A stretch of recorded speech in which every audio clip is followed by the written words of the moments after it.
దావీదు దేవుణ్ణి స్తుతించుటకు గల కారణాలు. దావీదు అనేకమైన ఒడిదుడుకులను ఎదుర్కొని చివరి దశలోనికి వచ్చినప్పుడు అతడు దేవుని నామమును గనపరుస్తూ కీర్తన వ్రాసి దేవుణ్ణి స్తుతించాడు. అతడు దేవుణ్ణి స్తుతించడానికి గల కారణాలు: 1. శత్రువుల చేతిలో నుండి దేవుడు దావీదును తప్పించాడు.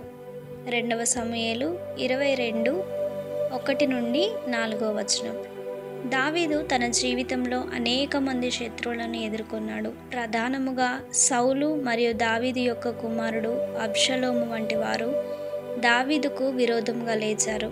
అయినప్పటికీ దేవుడు దావీదునకు ఒక కోట వలె, దుర్గము వలె ఉండి దావీదును అన్ని విషయాలలో తప్పించాడు. 2. శ్రమలో దావీదు మొరపెట్టినప్పుడు దేవుడు ఆ ప్రార్థనను ఆలకించాడు. 2 సమూయేలు 22:7 దావీదు శ్రమలను ఎదుర్కొన్న ప్రతిసారి తన రక్షణకర్త అయిన దేవునికి ఎంతగానో మొరపెట్టేవాడు. అలా ప్రార్థించిన ప్రతిసారి దేవుడు దావీదు యొక్క ప్రార్థన ఆలకించాడు. అందుకే దావీదు ఇలా అన్నాడు: నా శ్రమలో నేను యెహోవాకు మొరపెట్టి తిని, ఆయన తన ఆలయంలో ఆలకించి నా ప్రార్థన అంగీకరించెను. ముగింపు: పైన పేర్కొనబడిన అనుభవాలను బట్టి దావీదు దేవుని ఎంతగానో స్తుతించాడు. దావీదునకు సహాయము చేసిన దేవుడు అనేక సందర్భాలలో మనకు కూడా సహాయం చేస్తూ వస్తున్నాడు. మన శత్రువుల చేతిలో నుండి దేవుడు మనల్ని తప్పించి మన ప్రార్థనలన్నింటికీ జవాబిచ్చిన సందర్భాలు మన జీవితంలో కూడా ఎన్నో ఉన్నాయి. వాటిని జ్ఞాపకం చేసుకొని దావీదు వలె మనము కూడా దేవుని స్తుతిద్దాం.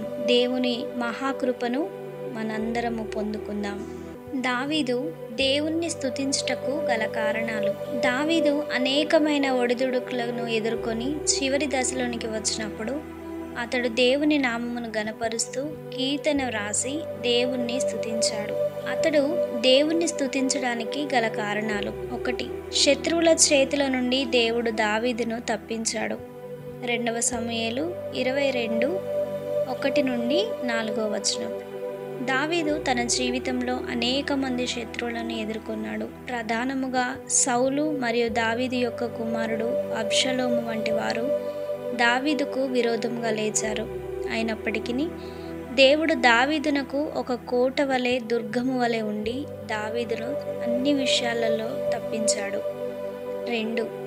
శ్రమలో దావీదు మొరపెట్టినప్పుడు దేవుడు ఆ ప్రార్థనను ఆలకించాడు.